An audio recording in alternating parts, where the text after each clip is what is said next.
بسم اللہ الرحمن الرحیم۔ السلام علیکم عزیز طلباء، میرا نام محمد خلیل ہے، میں اردو کا ٹیچر ہوں۔ آج سبق کا نام ہے نظم و ضبط۔ سب سے پہلے اس کی ریڈنگ کریں گے اور مشکل الفاظ کی معنی صفحہ نمبر 18 اور 19، اور اس کے بعد مشقی سوال جواب سوال نمبر 1، 2 اور 3 حل کریں گے۔ تو سب سے پہلے ریڈنگ کریں گے۔ آپ بک کھولیں گے، بک کا پیج نمبر 18، بک کا پیج نمبر 18 دیکھیں۔ سب سے پہلے ریڈنگ کرتے ہیں نظم و ضبط۔ سب سے پہلے خاص الفاظ کے معنی لکھوں گا۔ پہلی لائن میں لکھوں گا انتشار، بکھیرنا، انتشار، بکھیرنا، تغیر و تبدل، تبدیل کرنا، تغیر و تبدل، تبدیل کرنا، حشرات الارض، مراد کیڑے مکوڑے، حسن ترتیب، اچھی ترتیب، وقار، عزت، گامزن، چلنا، گامزن، چلنا، کار فرمائی، عمل کرنا، عملداری، حاکمیت۔ نظم و ضبط دو لفظوں نظم اور ضبط کا مجموعہ ہے۔ نظم کا مطلب ہوتا ہے لڑی میں پرونا، نظم لڑی میں پرونا، نظم لڑی میں پرونا۔ اس کے بعد ہے ضبط، اس کا مطلب ہوتا ہے روکنا، ضبط روکنا، مجموعہ جمع ہونا، مجموعہ جمع ہونا، مجموعہ ہے۔ یہ دونوں عربی زبان کے لفظ ہیں۔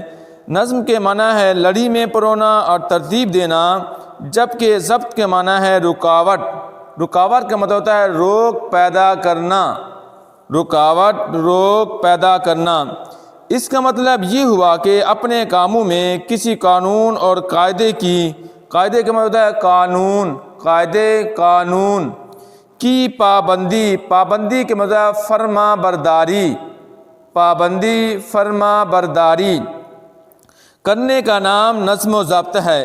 ذاتی مفادات، ذاتی مفادات، مفاد کی جمع فائدے، مفاد کی جمع فائدے، اور خواہشات کو روک کر اپنی صلاحیتوں کو کسی اعلیٰ نصب العین، اعلیٰ اونچا، اعلیٰ اونچا نصب العین مقصد کی خاطر منظم کرنا نظم و ضبط کہلاتا ہے۔ دوسرا پارہ دیکھیں، ہم یہ بھی کہہ سکتے ہیں کہ نظم و ضبط حسن ترتیب کا دوسرا نام ہے۔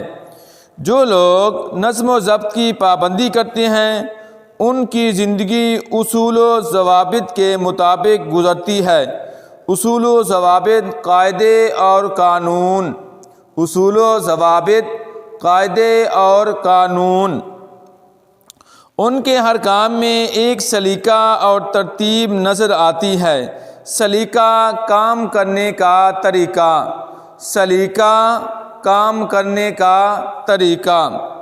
اس کے برعکس میں ہوتا ہے الٹ، وہ لوگ جو نظم و ضبط سے عاری ہوتے ہیں، عاری خالی ہوتے ہیں، عاری خالی ہوتے ہیں، ان کی زندگی میں کسی قاعدے یا قانون کی پابندی نظر نہیں آتی۔ ایسے لوگوں کی زندگی بے سلیقہ اور بے ترتیب گزرتی ہے۔ پیراگراف نمبر 3 دیکھیں گے، زندگی کے ہر شعبہ میں نظم و ضبط کی پابندی ضروری ہے۔ وہ لوگ جو نظم و ضبط کو اپنا شعار بناتے ہیں، شعار، طریقہ، شعار، طریقہ، ان کی زندگی سکون سے گزرتی ہے، جبکہ نظم و ضبط کی پرواہ نہ کرنے والوں کی زندگی بے سکونی اور انتشار کا نمونہ پیش کرتی ہے۔ انتشار، بکھیرنا، انتشار، بکھیرنا، نمونہ، مثال، نمونہ، مثال پیش کرتی ہے۔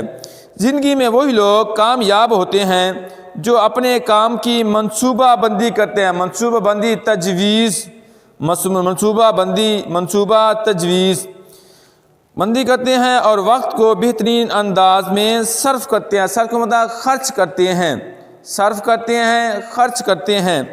نظم و ضبط کے بغیر زندگی میں کوئی کامیابی حاصل نہیں کی جا سکتی۔ نظم و ضبط کی پابندی کامیابی کی دلیل ہے۔ دلیل کا مطلب ہوتا ہے شہادت، دلیل، شہادت۔ وہ لوگ جو پیج نمبر 19 سے کہیں نظم و ضبط کے عادی ہوتے ہیں. عادی کے مطلب کسی کام کو بار بار کرنے والا. عادی کسی کام کو بار بار کرنے والا. کامیابی ان کے قدم چومتی ہے. اللہ تعالیٰ کا پیدا کیا ہوا نظام کائنات اپنے اندر ایک خاص ترتیب رکھتا ہے. سورج کا ہر صبح وقت مقررہ پر مشرق سے طلوع ہونا اور وقت مقررہ طے کیا ہوا مقررہ پر مغرب میں غروب ہو جانا نظم و ضبط کی عمدہ مثال ہے. چاند کے گھٹنے بڑھنے میں بھی ایک ترتیب دکھائی دیتی ہے. اسی طرح موسموں کا تغیر و تبدیل کرنا بھی ہمیں نظم و ضبط سکھاتا ہے. اس نظام فطرت کا مطلب ہے قدرت سے انسان کو سبق ملتا ہے کہ وہ بھی اپنے ہر کام میں حسن ترتیب سے کام لے. پرندے، جانور اور حشرات الارض مراد ہے کہ زمین کے کیڑے مکوڑے. حشرات الارض مراد زمین کے کیڑے مکوڑے بھی نظم و ضبط کا خیال رکھتے ہیں. دن بھر دانہ دن کا چگنے کے بعد جب پرندے شام کو واپس اپنے گھونسلوں میں جاتے ہیں تو وہ ایک خاص ترتیب سے اڑتے ہیں. شہد کی مکھیوں کی زندگی کا مطالعہ کریں تو ہمیں معلوم ہوتا ہے کہ اس ننھی مخلوق کی زندگی کس قدر منظم اور باقاعدہ ہے. چیونٹی اگرچہ کمزور مخلوق ہے مگر کبھی آپ نے اسے چلتے دیکھا ہے کہ کیا مجال میں طاقت، جو کوئی کتار کی خلاف ورزی کرتی نظر آئے. مخالفت. اونٹوں کو صحرا میں چلتے دیکھیے، ہر اونٹ سیدھی کتار میں دکھائی دے گا. ہمارا دین بھی ہمیں نظم و ضبط کا درس دیتا ہے. درس کا مطلب ہے سبق. مقررہ اوقات میں نماز پنجگانہ کی ادائیگی نظم و ضبط کی عمدہ مثال ہے. نماز پنجگانہ 5 وقت کی نماز کی ادائیگی نظم و ضبط کی عمدہ مثال ہے. ایک امام کی قیادت رہنمائی میں سب کا ایک ساتھ رکوع و سجود کرنا. رکوع کا مطلب ہوتا ہے جھکنا. سجود سجدہ کی جمع پیشانی ٹپکنا. حسن ترتیب کا اعلیٰ نمونہ پیش کرتا ہے. رمضان کے مقدس کا مطلب ہے پاک مہینے میں روزے رکھنا، سحر سے لے کر افطار تک کچھ نہ کھانا پینا ہمیں نظم و ضبط کا پیغام دیتا ہے. افطار روزہ کھولنا. حج کا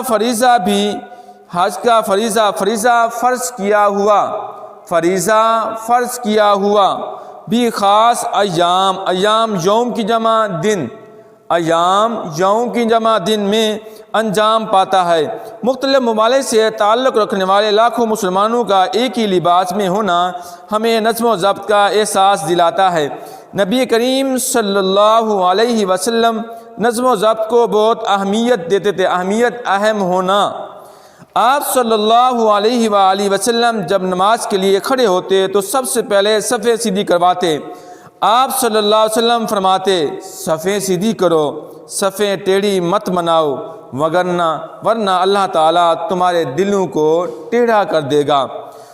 وہ طالب علم جس کی زندگی میں نظم و ضبط کی کار فرمائی کا عمل کرنا ہوگی، وہ ہر روز ایک خاص ترتیب سے سارے کام کرے گا. اس کے صبح کے جاگنے، نماز پڑھنے، ورزش کرنے، ناشتہ کرنے، اسکول جانے، واپس آنے، آرام کرنے، کھیلنے اور کام کرنے کے اوقات مقرر ہوں گے.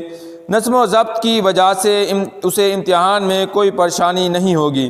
اس کے برعکس اس کے الٹ ایک طالب علم جس کی زندگی میں نظم و ضبط کی کوئی شے نہ ہو، جس کے جاگنے، پڑھنے، کھیلنے، گھر کا کام کرنے اور ٹی وی دیکھنے کے اوقات مقرر نہ ہوں، امتحان کے وقت سخت پریشان ہو جاتا ہے. تو پیارے بچوں، ریڈنگ مکمل خاص الفاظ کے معنی دوبارہ دہراتا ہوں. انتشار بکھیرنا، تغیر و تبدیل کرنا. حشرات الارض مراد کیڑے مکوڑے. حسن ترتیب، اچھی ترتیب، گامزن چلنا اور عملداری، حاکمیت۔ اب دیکھیں ہم مشق کی سوال جواب حل کرتے ہیں۔ سب سے پہلے سوال یہ ہے کہ نظم و ضبط کا کیا مفہوم ہے؟ کسی کام کو قاعدے اور قانون کے مطابق کرنا نظم و ضبط کہلاتا ہے۔ کسی کام کو قاعدے اور قانون کے مطابق کرنا نظم و ضبط کہلاتا ہے۔ سوال نمبر 2 ہے، نظم و ضبط کی پابندی کرنے کے کیا فائدہ ہیں؟ جو لوگ نظم و ضبط کی پابندی کرتے ہیں ان کی زندگی اطمینان اور سکون سے گزرتی ہے۔ جو لوگ نظم و ضبط کی پابندی کرتے ہیں ان کی زندگی اطمینان اور سکون سے گزرتی ہے۔ لاسٹ سوال ہے، نظم و ضبط کا خیال نہ رکھنے سے کیا نقصان ہوتا ہے؟ نظم و ضبط کا خیال نہ رکھنے سے کیا نقصان ہوتا ہے؟ جو لوگ نظم و ضبط کا خیال ان کی زندگی انتشار کا شکار ہو جاتی ہے۔ تو پیارے بچوں، آج کا ہمارا لیسن مکمل ہو چکا ہے۔ کوئی بات سمجھ نہ آئی آپ مجھے کال بھی کر سکتے ہیں، واٹس ایپ بھی کر سکتے ہیں، میسیج بھی کر سکتے ہیں۔ اللہ تعالیٰ آپ کا حامی و ناصر ہو۔